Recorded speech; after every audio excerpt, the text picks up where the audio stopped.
y la aurícula izquierda. Tenemos un ventrículo derecho y un ventrículo izquierdo.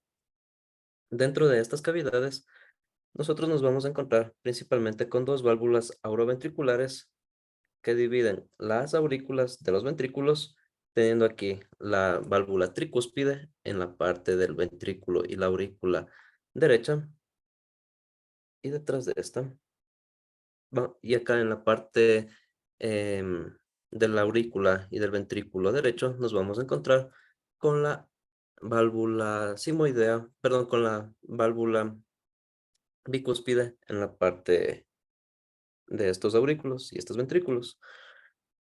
Estas de aquí van a dividir las aurículas de los ventrículos y tenemos también dos válvulas internas, una válvula, las dos válvulas semilunares, una para la válvula pulmonar o para la arteria pulmonar y otra para la aorta.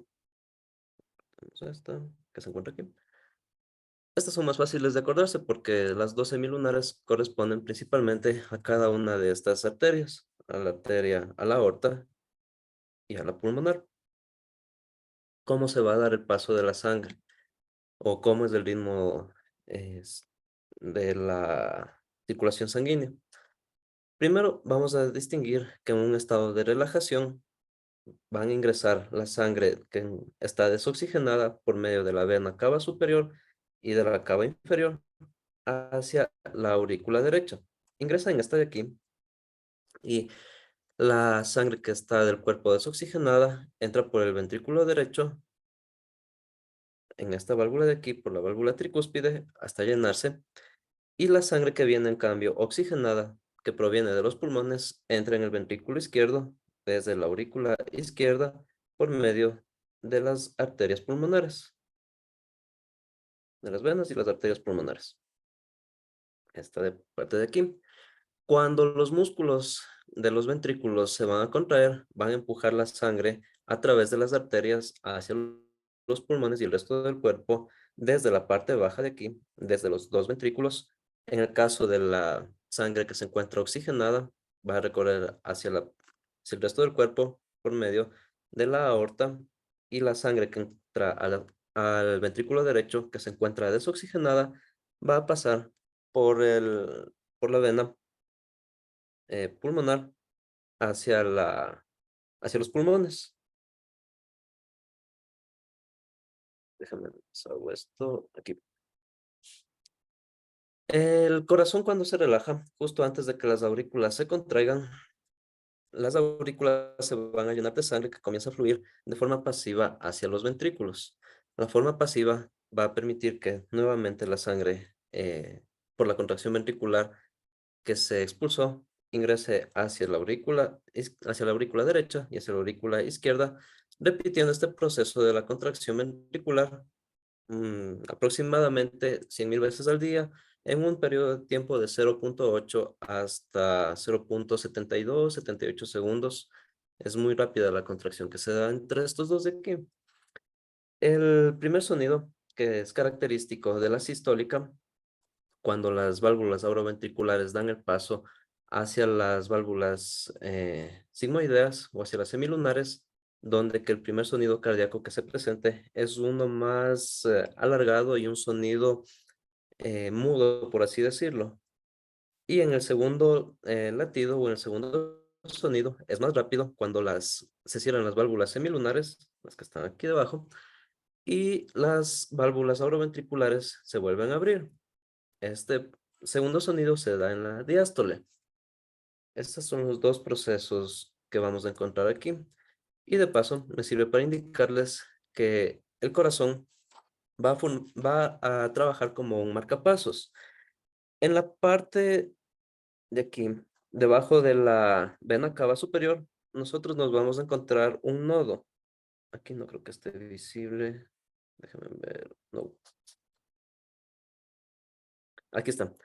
El nodo sinoatrial, o también llamado sino auricular, es el marcapasos primario que tiene el corazón. En este nodo, la pared que se encuentra en la pared superior de la aurícula derecha, las uniones que tienen entre las células cardíacas alrededor de esta, en la parte adyacente, permiten que se difunda la señal de la contracción auricular, provocando que las aurículas se contraigan hasta la parte media aproximadamente.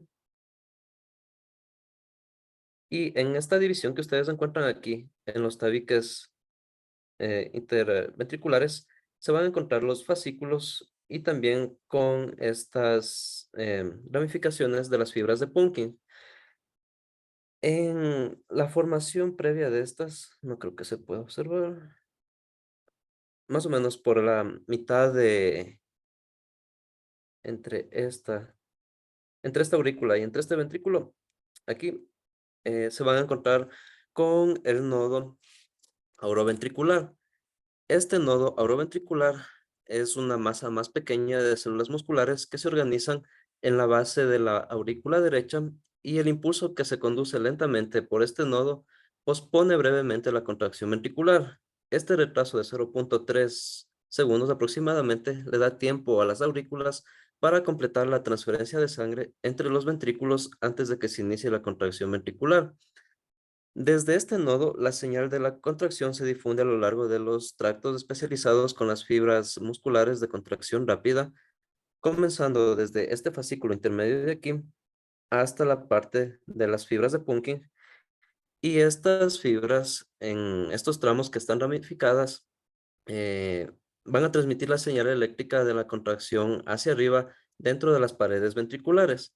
El impulso va a viajar solamente por estos tramos de una forma más rápida, y estas fibras musculares se van a comunicar a lo largo de los ventrículos para que se contraigan simultáneamente desde la base hacia la parte de arriba, para que se fuerce la expulsión, o para que se fuerce la salida de la sangre hasta las arterias pulmonares y hasta la aorta.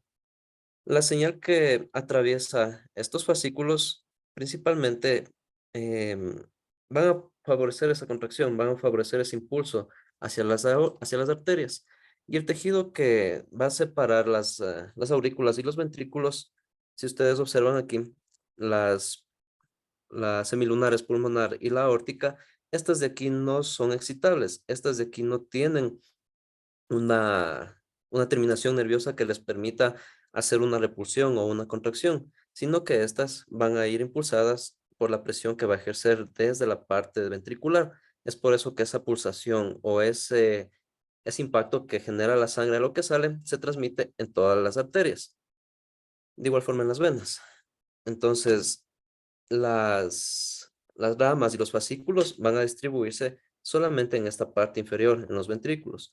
Y acá en la parte superior de la aurícula derecha nos vamos a encontrar con el nódulo sinoatrial, o también llamado el nódulo sinoauricular, en la parte superior, cerca de la vena aorta, y en la parte inferior se van a topar en cambio con el nódulo auroventricular. Esos son los que permiten mantener un reporte inclusive de la forma en que se contrae el tejido muscular. Ya les comparto desde la otra pantalla para que más o menos se ilustren. ¿Dónde está?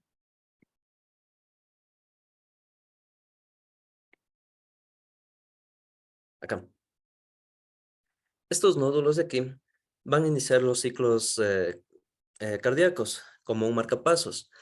Además de esto, como son unas terminaciones nerviosas, unas fibras neuronales que van a estar comunicadas directamente desde el hipotálamo hacia esta conexión nerviosa, es, vale recalcar de que muy pocas veces se van a alterar, principalmente por vías externas o por vías internas, o endógenas y exógenas. Cuando hablamos de exógenas, nos relacionamos directamente con un impulso eléctrico que puede ser dado tanto por un desfibrilador que lleva la tensión eléctrica directamente hacia este músculo, entre un 1,2 y 0,9 más o menos de decibelios por cada milímetro cúbico. O también cuando hay un impacto o una descarga eléctrica más allá de 220 voltios, se puede alterar el marcapasos o la contracción de estos nódulos. Otra forma que se ve alterado es por la adrenalina, que es endógena simplemente por la segregación en las cápsulas suprarrenales van a tener la adrenalina y noradrenalina que puede impactar en este ritmo circadiano, perdón, este ritmo cardíaco, porque la comunicación directa que tienen estas dos hormonas y también de la tiroxina pueden alterar la frecuencia cardíaca haciéndola más elevada o más lenta en casos de adrenalina, principalmente cuando se encuentra el cuerpo en un estado de estrés bajo una amenaza o bajo una ligera presión, digamos la neuronal, una presión de estrés, cuando el cortisol se eleva, va a impulsar que el eje hipófisis gonadal y de la tiroxina alteren estos ritmos circadianos. Sí les debe haber pasado cuando les persigue un perro o cuando se les acerca la persona que les gusta. Les da una pequeña taquicardia, se les acelera el corazón. Y esto es causado por estas hormonas. ¿Qué más? Además de esto, tenemos que distinguir dos tipos de circulaciones, una circulación mayor y una circulación menor. Antes de pasar a eso, si ustedes observan cómo la sangre, aquí está más claro, la sangre que se encuentra desoxigenada, la sangre que pasa desde las venas hacia el corazón y que pasa directamente hacia los pulmones, es una sangre que se va a conectar directamente desde la parte pulmonar, regresando hacia la vena pulmonar para que entre por el aurículo izquierdo y por el ventrículo izquierdo, que vuelva a ser impulsada hacia el resto del cuerpo, cerrando completamente este circuito. En la circulación sanguínea no va a haber un punto donde que no llegue el intercambio de gases, de oxígeno, desde desde los alvéolos pulmonares hasta el corazón, hasta las venas cava superior y hasta la vena cava inferior. Aquí vamos a tener que diferenciar principalmente cómo este proceso va a estar direccionado. La sangre oxigenada que se transporta por las arterias va a transportarse por la aorta una vez que entra por la vena pulmonar. Esta vena pulmonar es la única, o por ser el tramo más corto que tienen, la única que va a llevar la sangre oxigenada, mientras que en la vena cava son las que van a transportarse la sangre desoxigenada desde la parte superior y la inferior del cuerpo. Este circuito está completamente cerrado, no hay un punto ciego, un punto vacío. Y aquí vamos a tener dos tipos de circulaciones, una circulación mayor y una circulación menor. Principalmente la circulación mayor hace referencia a la que se transporta desde los ventrículos derechos hacia los pulmones por el paso de las arterias pulmonares y esta permite la oxigenación de las venas por el ventrículo izquierdo. Perdón un minuto.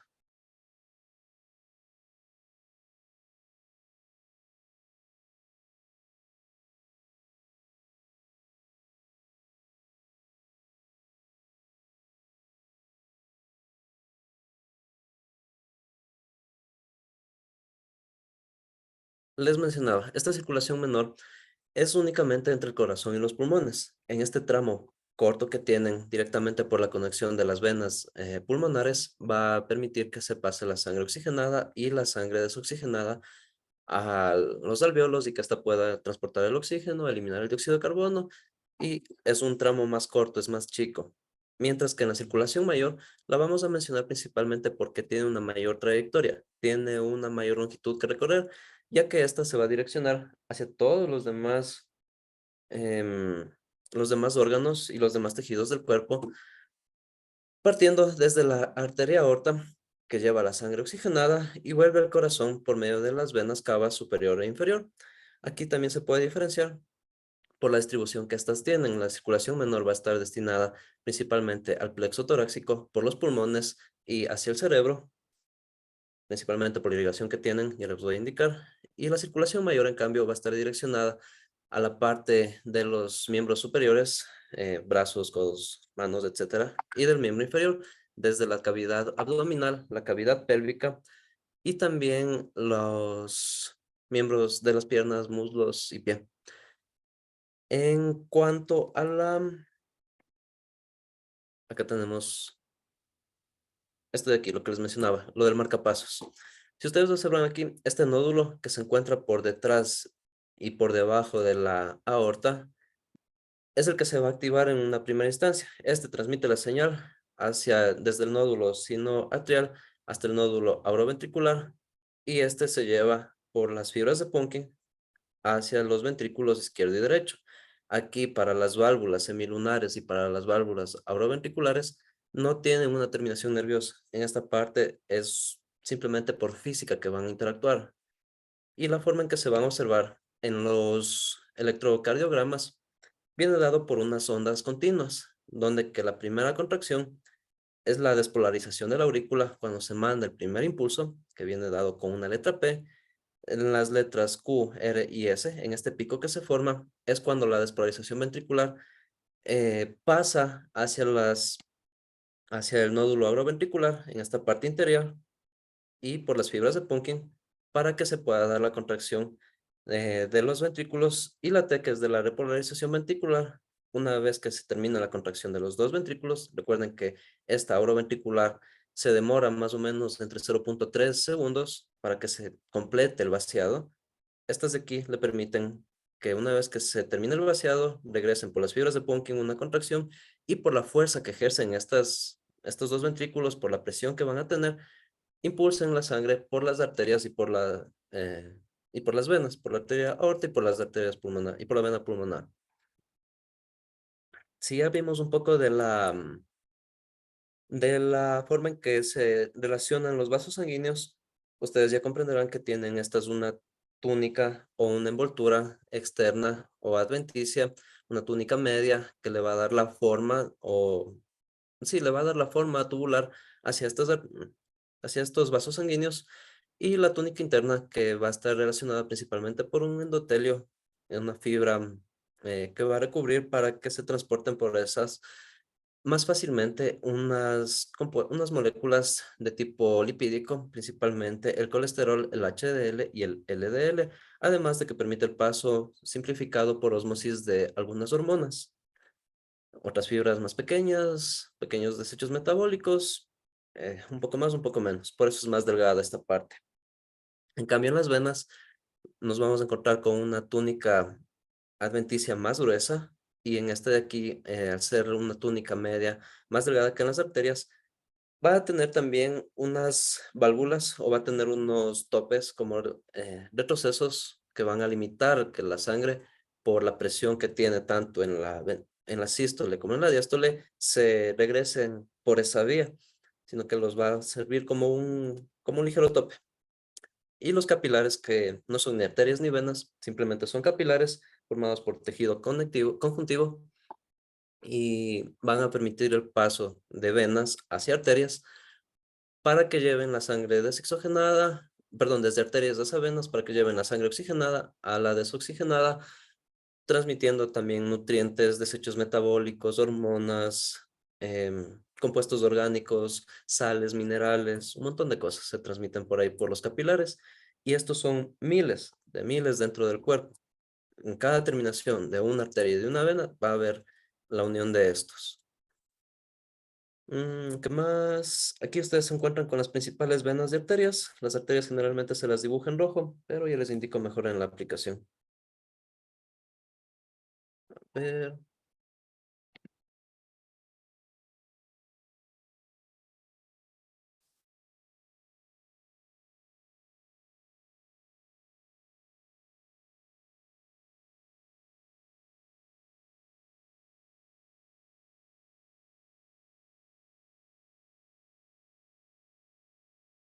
aquí.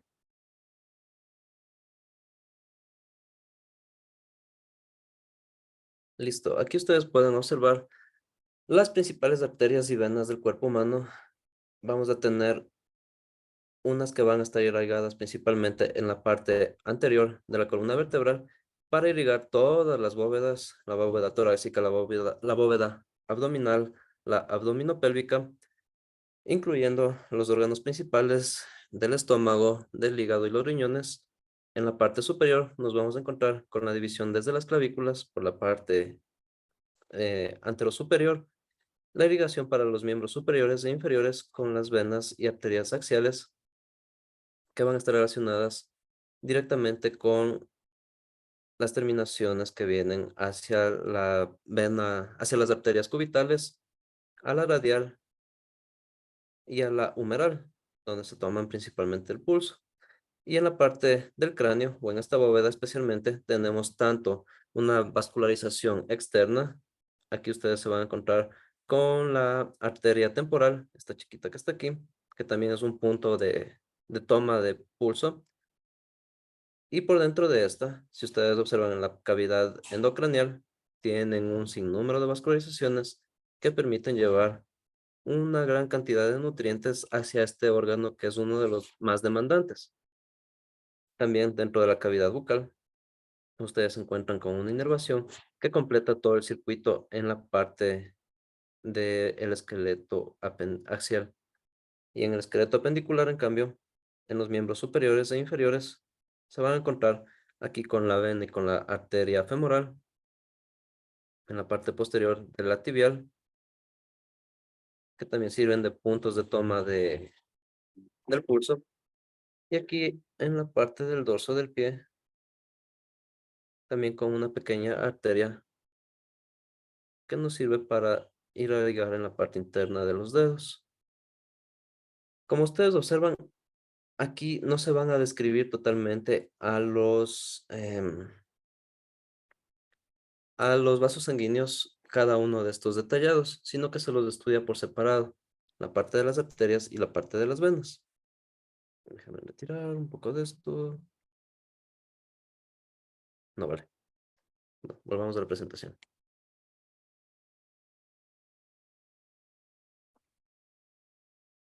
Por eso generalmente se los toma como un estudio separado de cada uno de estos, desde las arterias occipitales, los arcos palmares, se encuentran con la femoral, circunflejas, van a tener las arterias celíacas, y en cambio en las venas muy similares la distribución, simplemente que estas van a llevar sangre desoxigenada, pueden encontrarse a nivel facial, pueden encontrarse a nivel longitudinal del seno encefálico, de los plexos cervicales, no es muy complejo esa parte. Y para completar el estudio del sistema circulatorio, no podemos dejar de lado el sistema linfático. El sistema linfático principalmente va a estar encargado de la maduración de los linfocitos T, en el timo.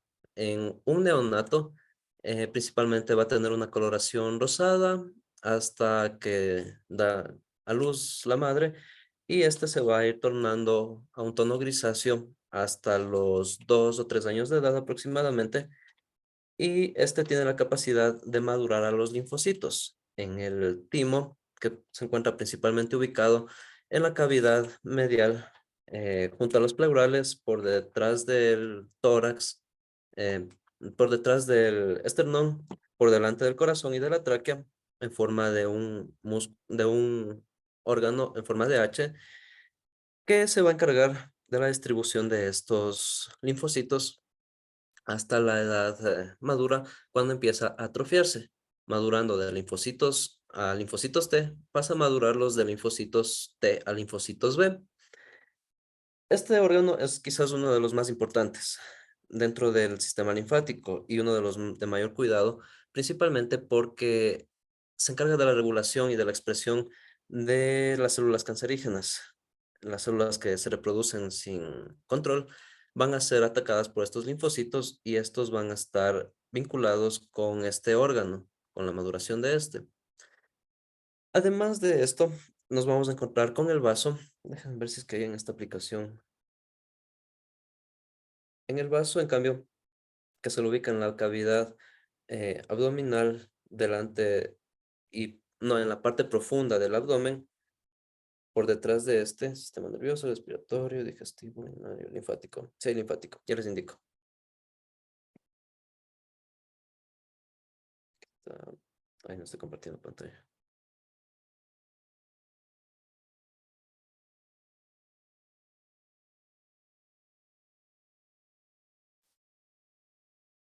Aquí. En la parte profunda nos vamos a encontrar detrás de esto, pero no está separado. Aquí está. Tenemos esto aquí. Este pequeño órgano, o este vaso que ustedes observan aquí, Se va a encargar principalmente de la recolección de células dañadas, de los glóbulos rojos, células envejecidas o que han cumplido su ritmo vital, para que éstas también vayan acumulándose conjunto con la filtración de sangre, van a tener acumulados ahí una pequeña cantidad, ya que este órgano sirve como una reserva de forma transitoria de la sangre, ya que las cápsulas que se encuentran dentro de este tienen un tejido de tipo muscular liso, que en el caso de la pérdida de sangre por una hemorragia o durante un sangrado, ese músculo o el órgano completo, el vaso, se va a contraer y puede compensar el volumen de la sangre que se encuentra perdida. Este órgano de aquí es uno de los que se encuentra más profundo y es más voluminoso de este sistema. Se encuentra de un color más o menos rojo, púrpura. Ustedes lo observan aquí, por detrás del estómago, en el epicóndilo izquierdo. Principalmente, este va a dar paso a que los nódulos linfáticos, que son estas pequeñas formaciones de aquí, estas, estas cosas de aquí redonditas que se encuentran, como nódulos permiten que se constituyan de forma ovoide y redondeada. Déjenme ver si es que no hay otro más. No, no hay. No, no hay, no hay. Bueno, estos nódulos se van a encargar principalmente de forma aislada, cada uno de estos, de encargarse de acumular las formas grasas del cuerpo o los tejidos adiposos y de la saturación de los linfocitos. Estos van a estar envolviendo los órganos principales del hígado, el riñón, el estómago, pero también se van a encontrar de forma aislada. Déjenme ver si es que hay aquí en el plexo, aquí, en las amígdalas, en la parte de los tejidos linfoideos que son confluentes en las amígdalas palatinas y en las faringes linguales, que generalmente son estas de aquí más visibles. Cuando el doctor les dice que abran la boca y observa aquí las amígdalas, son estas de aquí, y las que se palpan aquí por debajo de la lengua son estas otras de acá.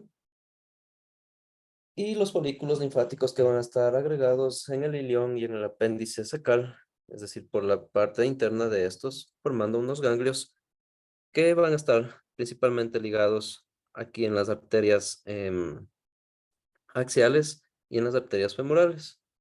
Déjenme ver si es que está por acá.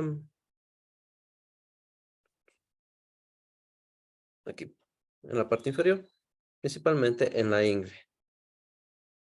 ¿Estos ganglios para qué sirven? Déjenme los comparto acá la pantalla. Estos sirven principalmente para que, además del transporte del tejido graso y de los linfocitos, van a regular ahí la adhesión de los fagocitos de los glóbulos blancos. Estos fagocitos van a acumular dentro de estos ganglios los agentes que vayan capturando. Pueden ser bacterias, pueden ser virus, y dependiendo de la acumulación de estos y cómo se vayan a ir eliminando en las irrigaciones del vaso, de los vasos sanguíneos que están ahí vinculados, van a irse desinflamando. Si es que ustedes observan principalmente en una faringitis, van a tener dos tipos de coloraciones. Cuando es roja es vírica y cuando es blanca con pus es bacteriana. Cuando hay esta acumulación, principalmente cerca de la vena yugular o de las venas linfáticas, en esta parte hay que tener un tratamiento, además de obviamente con antibióticos, de desinflamación, porque estos para que puedan liberarse, para que puedan desechar estos compuestos tóxicos, principalmente necesitan la movilidad por medio de los sistemas, de los vasos sanguíneos, que son arterias y venas. En el caso de que se acumulen estos, se van a formar a manera de abscesos la acumulación de estos compuestos y son de sumo cuidado, principalmente en los ganglios axilares y en los ganglios inguinales, que es donde que mayor incidencia se tiene por el contacto epitelial y por la aparición de acné, por la aparición de algún agente patógeno de la piel, puede inflamarse esta zona y son de mucho cuidado para que estos ganglios sean eficientes y que puedan transportar los productos de la linfa. Y no es la única forma en que estos se van a saturar o en la única forma en que estos pueden llegar a fallar, sino también por los mismos conductos linfáticos. Cuando hay un agente patógeno, en el caso de la elefantiasis, y se satura o se tapona uno de esos vasos, puede acumular ahí todo el tejido linfático.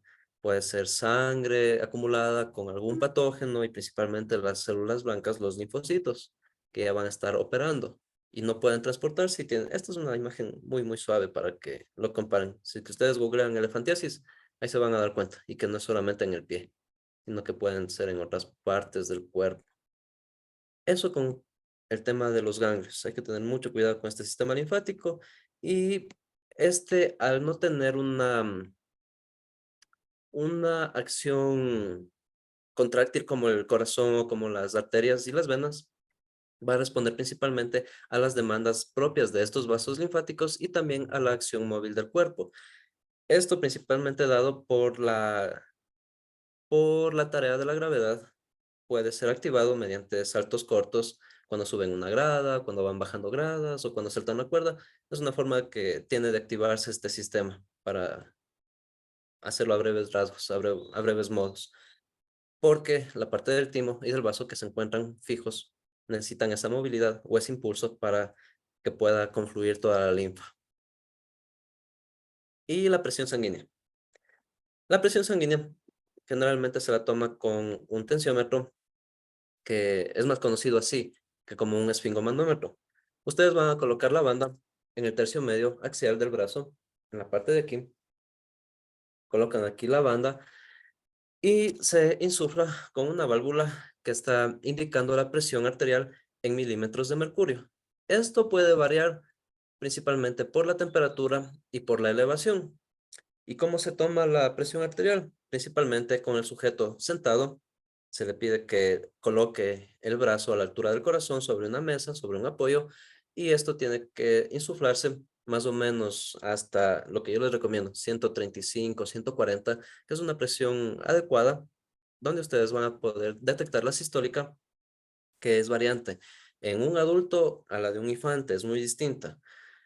La presión que ustedes van a identificar ahí por medio del estetoscopio o el primer sonido que se tiene de la contracción de las ventrículas, se, se siente como un toque muy largo, muy seco, y ustedes registran ahí, sistólica de tanto.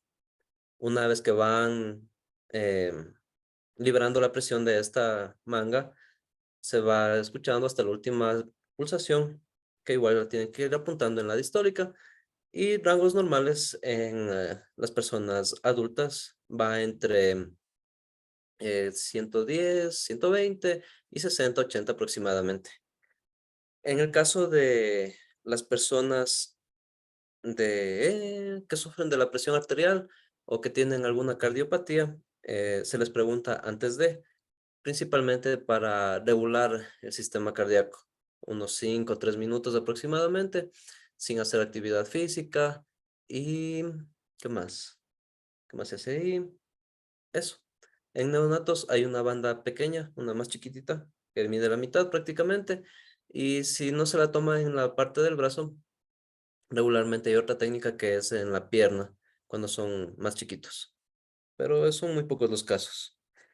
También, ¿qué más? ¿Qué más? La presión. Ya, eso es en cuanto a la presión. Y para medir el pulso, ustedes necesitan igual mantener al sujeto en calma. Tienen que tener un reloj a la mano o el cronómetro de su teléfono. Lo ponen para un minuto y la presión se toma, perdón, la pulsación se toma en una arteria que se encuentre ubicada sobre una superficie que puede ser un hueso o una articulación.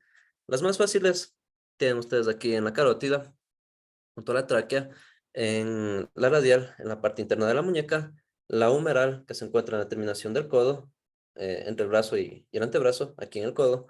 Tienen otra en la parte de la ingle femoral, en la parte interna. Tienen una detrás de la rodilla y uno en el dorso de la planta del pie, en esta parte. ¿Cómo se toma esto? Con estos dos dedos, con el índice y con el medio. ¿Por qué no se toma con el pulgar? Porque este tiene una arteria que viene vinculada por la parte interna de los metatarsianos. Con estos dos dedos van a ejercer una presión aquí, sobre esta arteria. No es una presión que coge y que le mueve hacia el otro lado la muñeca. Simplemente una presión ligera hasta que ustedes sientan ahí las pulsaciones o el palpitar de la arteria.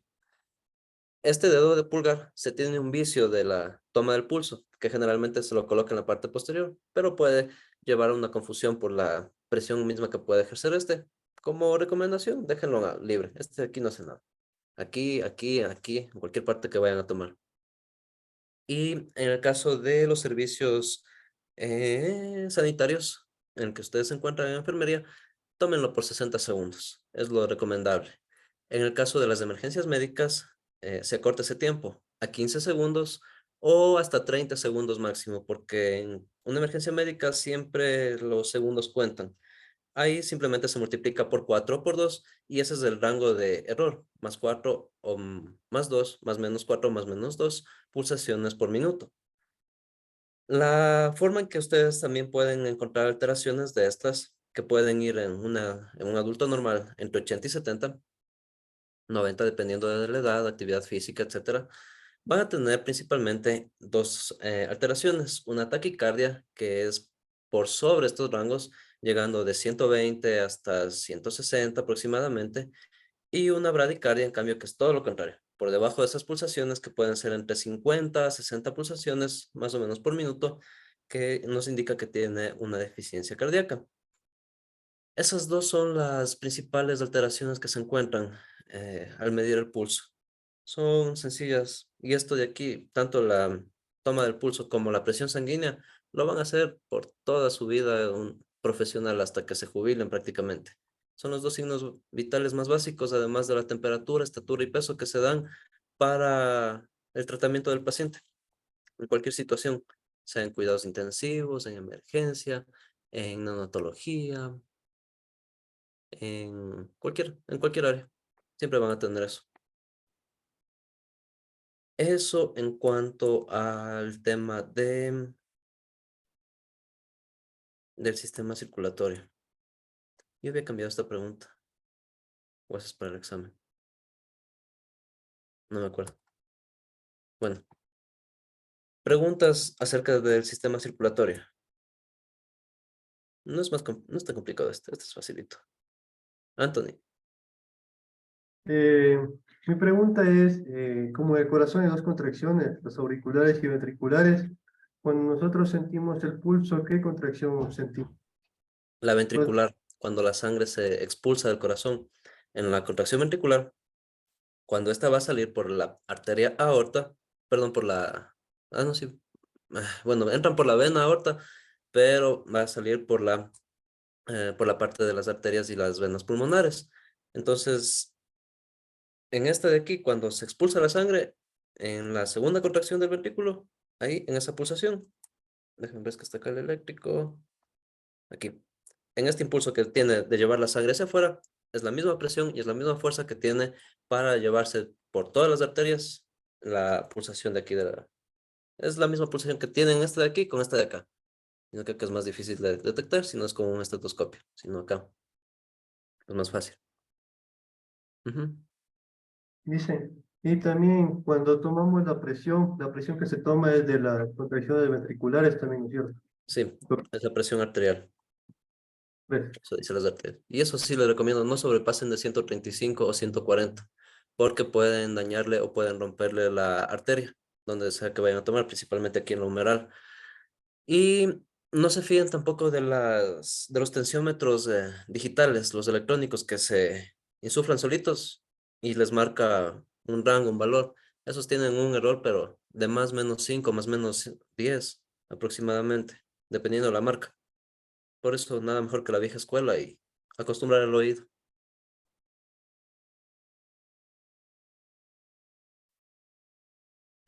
Lorena Rojas. Una pregunta es sobre la presión. Sí hay ciertos rangos que cumplen las personas para tomarles la presión. Digamos, yo, por mi caso, soy una persona que, digamos, estoy bien ahorita, tranquila, pero me mandan, digamos, para tomarme la presión. Me Ujú. tienen 15 minutos sentada, sin hacer ningún esfuerzo, recta, sin hablar, sin nada. Ya, y a lo que me toman siempre la presión, me toman del lado del brazo izquierdo y del brazo derecho. ¿Por qué del brazo derecho? Por la posición del corazón. ¿Se acuerdan en qué cavidad se encuentra ubicada aquí en el plexo? Mm, no tengo aquí. Por la división del corazón, se va a encontrar así más o menos. El corazón va a estar ubicado de ladito, es dominante del lado izquierdo. Entonces las arterias pulmonares tienen una predisposición sobre este lado. En cambio, por el otro, tiene una pequeña desventaja, digámosle, y también por las posiciones que tiene. El corazón está así de ladito, más o menos acostado así, viendo hacia Como abajo. inclinado, Ajá, inclinado hacia abajo, un como una rectángulo. pirámide hacia abajo. Ajá, una pirámide hacia acá abajito. Y muchos 15 minutos. Cuando están en campaña de recolección de sangre o algo parecido, o en ambulatorio, 5 minutos exagerando, o 3, porque con 3 o 5 minutos el paciente tiene que estar sentado, tiene que estar, como dice la compañera, en silencio. Mm, es exagerar 15 minutos. Obviamente que eso está en el protocolo, ¿no? Pero en la práctica, ya les digo, cuando tienen que recoger 100 pintas de sangre, 150, no tienen esos 15 minutos por paciente. Tienen que hacerlo así, 5 minutos, 3 minutos, siguiente. Y tener un buen oído. Dicen otra pregunta, digamos, ¿siempre la presión varía dependiendo de la edad de la persona o hay un cierto rango de presión? Hay un rango de presión y va a variar con la edad. Por eso aquí yo les puse los valores de cada uno de estos. De los neonatos, generalmente es de 60 a 90 y la distólica va de 20 a 60. Cuando son lactantes, preescolares, escolares, y se toman los valores de adolescentes hasta 15 años, de 112, 110 aproximadamente, hasta 120, 130. Y la distólica, en cambio, de 60, 65 hasta 80, 85. Va a variar, ya les digo, no solamente por el sujeto en sí, que esté un adulto joven o un adulto que tiene de 18 a 48, 50 años, no es lo mismo que una persona ya de la tercera edad, de 60, 65. Igual no es lo mismo la presión que les van a tomar en nivel del mar o a bajas elevaciones que la que les toman en Quito o en Riobamba, que es una altitud mayor, o aquí en Guaranda, 2750 metros sobre el nivel del mar. Sí altera un poquito, un pícolo de, que puede ser unos 7, 8 puntos más o menos, pero va a depender de eso. También de la temperatura, esos dos factores principalmente. Eso ya es más física. La presión es una fuerza ejercida en un valor de distancia. Fuerza por distancia tiene una aceleración sobre el tiempo y la aceleración sobre el tiempo es la gravedad en el cuerpo que va también a incidirse por el tema de temperatura, porque la dilatación de los tejidos vasculares, en este caso de las arterias, se va a ver incidido por la temperatura externa. Nuestro cuerpo llega hasta 37, 37,5, pero si es que estamos en un calor de 28, 30 grados, los vasos se van a dilatar más y empiezan a sudar más, tienen más sed. Es fisiológico. Igual si es que tienen alguna patología, los diabéticos, los hipertensos, van a tener una alteración también de su presión sanguínea.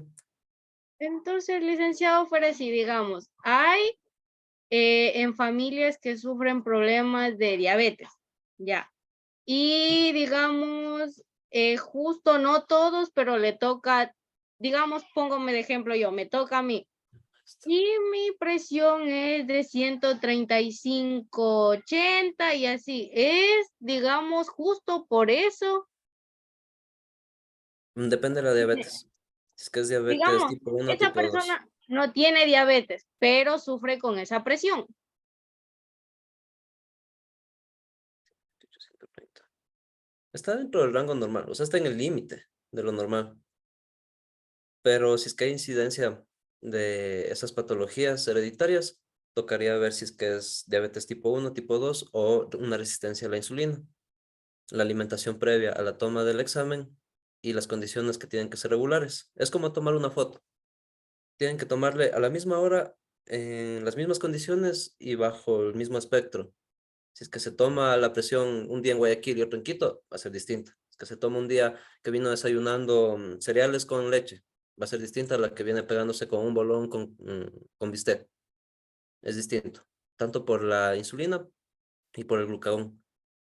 Cuando tienen estas dos hormonas, las arterias se abren un poquito más por el paso de la glucosa. Anthony, Dicen, la presión arterial y la frecuencia cardíaca pueden variar dependiendo de la altura a la que se encuentre la persona. a la elevación, no a la altura. La presión sanguínea se toma con el sujeto sentado, con el brazo extendido sobre una superficie que es una mesa y, Eh, y tiene que Dice, estar ahí. No es que porque le subo al tercer piso va a cambiar la dice, presión. me refiero a la ciudad, a los metros sobre el nivel del mar que se encuentra. Sí, eso es la altitud que va a variar. Generalmente, más allá de 500, 700 metros puede incidir, pero es poco, ya les digo, el rango puede ser hasta 6, 8 máximo. Es poquito, pero incide. Alex. Dijo que la presión varía, ¿verdad? Y mi pregunta es Ujú. acerca que de cuando una persona está en estado etílico y normalmente cuando están en estado sufren un montón de accidentes y le toman la presión. Digamos que eso también afecta la presión y cuando se sana, ¿sigue manteniéndose esa presión alterada o y se sigue, mejor dicho, se sigue emborrachando eso a largo plazo le afecta para la presión?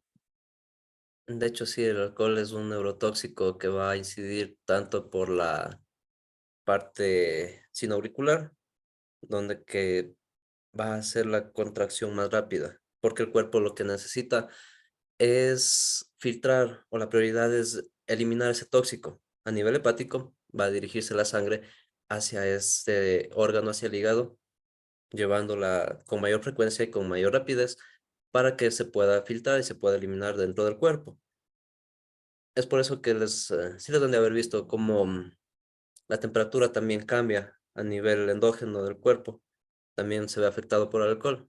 Eh, Hay unos neurotransmisores que van a direccionar todo eso para que se suprima la liberación de insulina, se tiene una retención de la insulina a nivel muscular y a nivel eh, del intestino para que se pueda direccionar la sangre que estaba acumulada en estos de aquí, en el páncreas y en el intestino delgado para que puedan bombearse más rápidamente hacia el hígado. Y todo eso va a circular más rápido para que se filtre y se elimine con mayor prioridad. Y por eso cuando les han dicho de que si están tomando tienen que comer, no sé, algún carbohidrato o alguna grasa o algo para que les pase rápido, pues es al contrario, para que se filtre, para que pase más rápido, tomen agua, es lo más eficiente. El cuerpo no va a metabolizar de forma efectiva alguna fuente de alimento, especialmente si es que son carbohidratos, por el pico de insulina. La proteína también genera un pico medianamente alto de la insulina, dependiendo de cuál vaya a ser, pero es por eso. El alcohol se altera la presión sanguínea, también la pulsación. Lorena, Hay un mito que dice, no sé si es verdad o mentira, que el corazón no duele. O sea, digamos, usted cuando dice, ay, me duele aquí, pero uno simultáneamente se toca el pecho, pero dice, no, no es en el pecho, me duele el corazón. ¿Es verdad que duele o no? sí duele. Les amplío aquí. Ustedes tienen aquí el nódulo sinoatrial, que va a estar conectando desde la aurícula derecha hacia el ventrículo. Aquí en estas paredes hay unas conexiones nerviosas para que pueda contraerse. No es un nervio que viene alargado totalmente y que está conectado aquí como está en esta representación gráfica para cerrar el circuito, sino que aquí todas las partes musculares de la aurícula y que se comunican con el ventrículo tienen una capacidad neuromotora. Esta capacidad neuromotora viene dado por células especializadas. Sí, le han de haber escuchado el dicho de que a veces se piensa con el corazón o con el estómago. Y ya, aquí tienen también una capacidad neural que no es como la del cerebro, no es una neurona con un axón y no, sino que tienen otro tipo de fibra para conectarse a nivel muscular, como en una fascia muscular del esqueleto, de los músculos esqueléticos. En esta parte, precisamente, bajo este nódulo sinoatrial, hay unas fibras que vienen de forma contráctil y una terminación nerviosa que pueden tener la incidencia, además de las hormonas que les mencionaba, por una fuerte tensión o un fuerte choque que puedan tener que les puede desgarrar. Hay un síndrome que se llama del corazón roto, de hecho, y hace referencia a esto. Y un desgarre de esto causa una taquicardia. Se les altera el ritmo cardíaco. Entonces sí les pueden romper el corazón literalmente. Así que tendrán cuidado a quién se lo dedican. Anthony. Dice, otra pregunta. Cuando nosotros utilizamos un DEA y el RCP, se estimula de manera directa el nódulo sinusal, ¿no es cierto? Sí, principalmente, si es que han hecho un RCP, es con esta parte de aquí. Y las presiones constantes vienen dado no solamente a este nódulo, sino también a las fibras de Purkinje. Estas fibras que se encuentran en los ventrículos son las que estimulan el impulso para que se traslade la sangre. Y es por eso que no solamente se hace un RCP de las pulsaciones en el tórax, sino también se hace con una insuflación, se les suministra aire por las vías aéreas, con la valvulita o la respiración boca a boca, para que el oxígeno que se les suministra pueda entrar nuevamente hacia las aurículas. Jocelyn. Yo tengo una pregunta con respecto a lo que dijo la compañera hace ratito, de esos dolores que, digamos, dan al corazón y, digamos, y si son como que seguidos, ¿pueden provocar algo grave o no? De hecho, sí, un paro cardíaco. Bueno, el paro cardíaco no se lo siente ahí, no empieza por esa parte. Empieza principalmente por el lado izquierdo, que se traslada hasta la arteria humeral, y la contracción muscular que se siente o que se describe en esta patología viene dado por la inervación que tiene a nivel del codo, más o menos, en esta parte de aquí. Tienen aquí la presión y un dolor que se traslada hasta la parte del deltoides, en la parte de la acromial y de la clavícula, en esta línea, donde se siente la contracción o se siente la explosión de las arterias. Y es precisamente por el taponamiento que tienen, por la acumulación de colesterol, cualquier cosa, o por un fuerte bombeo que tengan estas fibras desde los ventrículos, se van a tener aquí una tensión entre esto, y esto se traslada hacia el corazón por esta línea. Viene así, así, y por debajo de las pulmonares, lo que hace que se detenga el corazón, que se mantenga una contracción en la dístole muy fuerte, y no va a O pasar sea, la sangre. porque yo cuando estaba en el colegio, hace 3 años, sí, más o menos, a mí me cogió un dolor aquí y me llevaron a ver al doctor porque sí me cogió duro, o sea, justo aquí en el corazón, pero dijo que no era nada grave y que igual mi papi igual Solo le está preguntó marcado. si eso puede ocasionar, digamos, un paro cardíaco y el doctor dijo que no. Pero después de eso, no sé, o sea, hay ratitos en los que o sea, digamos, yo me canso y me duele. ¿Por qué pasa eso? Falta de ejercicio, actividad física. No, mentira. Pero, o sea, porque si hago mismo le estoy diciendo que me duele. O sea, no, Lo en serio. lo del corazón, bueno, primero tienen que hacer un TAC y tienen que hacer una resonancia para descartar alguna cardiopatía. Puede ser una taquicardia común o puede ser también por algún nervio torácico. Recuerden que en la parte dorsal, en la parte de atrás, tenemos la columna vertebral y se van a irrigar muchos nervios, principalmente los que se distribuyen a nivel apendicular para los del tren superior y tren inferior, pero en el tórax, inervando desde la parte de las costillas para la cavidad torácica. Puede ser el pulmón, puede ser en la parte interna del hígado, puede ser del estómago. También hay terminaciones nerviosas. Me pasó algo parecido a mí también cuando estaba en el colegio. Y fue simultáneo, porque me dolió el hígado y me dolió la rodilla. Y no era lógico, porque el hígado no duele, pero la rodilla sí, por un golpe o algo. Total, había sido por una lesión que tengo por encima de la lumbar número 3. Antes escalaba y tuve una caída media fuerte.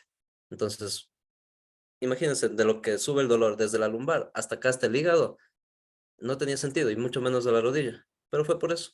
Una contracción, no era una contracción, tenía un daño en ese nervio. Total, pasé como en terapia 9 meses, pero el indicativo fue ese y que me quedé paralizado un día, pero esa es otra historia. Eso en cuanto al sistema circulatorio, guaguas. Para el día jueves vemos del respiratorio. No se olviden que tienen la exposición el primer grupo del sistema locomotor o el aparato locomotor. Y, y nada más. Nos vemos ¿Qué el próximo exposición día. es para el día jueves, Lice?